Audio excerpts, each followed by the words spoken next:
بسم ربك الذي خلق صدق الله العظيم وصدق رسوله النبي الكريم ونحن على ذلك لمن الشاهدين والشاكرين والحمد لله رب العالمين۔ تقریر کرنے سے قبل آئیے مراد مل کر اس آقا نامدار مدینہ تاجدار حضور احمد مصطفیٰ محمد مصطفیٰ صلی اللہ علیہ وسلم کی بارگاہ بےکس پناہ میں درود پاک کا نذرانہ پیش کیجئے۔ پڑھیے باواز بلند اللہم صلی علی سیدنا و شفیعنا و حبیبنا و مولانا محمد و بارک وسلم صلاة و سلام علیک یا رسول اللہ، صلاة و سلام علیک یا حبیب اللہ صلی اللہ علیہ وسلم۔ میرے پیارے آقا علیہ السلام کے پیارے دیوانوں، آج کا یہ درس تصوف میں علم کی اہمیت انشاءاللہ بتانے کی کوشش کریں گے۔ آج میں پہلا یہ اجلاس ہے کہ لوگ کم دکھ رہے ہیں۔ اس کی وجہ یہ کہ لوگ الیکشن میں سلیکشن کے لیے وہاں لگے ہوئے ہیں، تو یہاں پہ کم ہے۔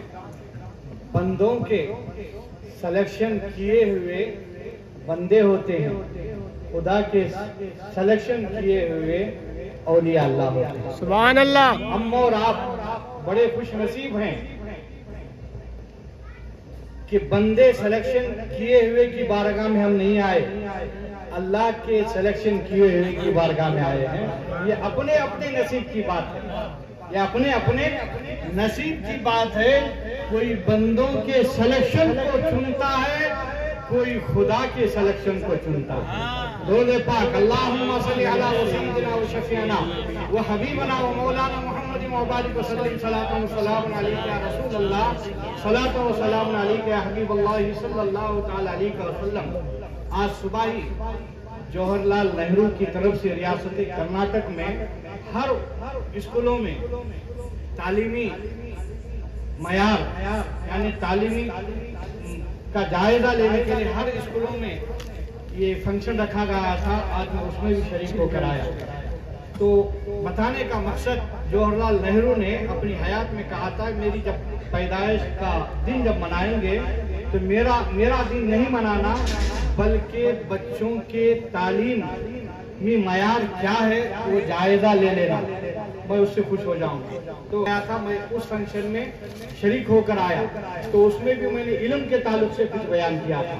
میں نے جس آیت کریمہ کا تلاوت کا شرف حاصل کیا ہے وہاں پر بھی علم کے تعلق سے بیان کیا، یہاں پر بھی کچھ علم کے تعلق سے بیان کرنا چاہتا ہوں۔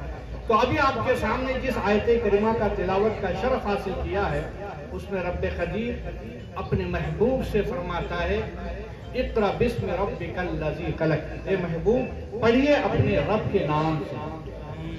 یہ جب آیت کریمہ جب نازل ہوئی 2 سال تک کوئی اور آیت نازل نہیں ہوئی، تو اس سے پتہ چلا، معلوم یہ ہوا کہ علم کا ہونا ضروری۔ یہ پہلی جو آیت جو نازل ہوئی ہے وہ علم کے تعلق سے، وہ علم کے تعلق سے ہے۔ تو پتہ چلا، معلوم یہ ہوا کہ علم ہے تو سب کچھ ہے۔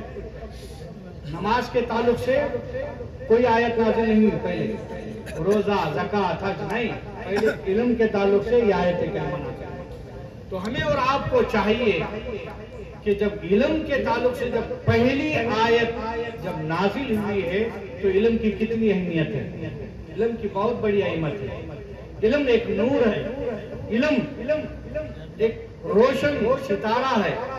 علم ہی کے ذریعے آج لوگ چاند پر دستک دے رہے ہیں، علم ہی کے ذریعے لوگ ہواؤں کا کلیدہ چیر جا رہے ہیں، علم ہی کے ذریعے لوگ سمندروں کا کلیدہ چیر جا رہے ہیں۔ علم ہی کے ذریعے آج انسان ترقی کر رہا ہے، علم ہی کے ذریعے انسان کامیاب نظر آ رہا ہے۔ تو ہمیں ضرورت ہے علم حاصل کرنے کی، ہمیں ضرورت ہے ہمارے بچوں کو علم کی تعلیم دینے کی۔ یاد رکھیں، آدمی بوڑھا ہو سکتا ہے مگر علم بوڑھا نہیں ہو سکتا۔ آدمی بوڑھا ہو سکتا ہے، علم بوڑھا نہیں ہو سکتا۔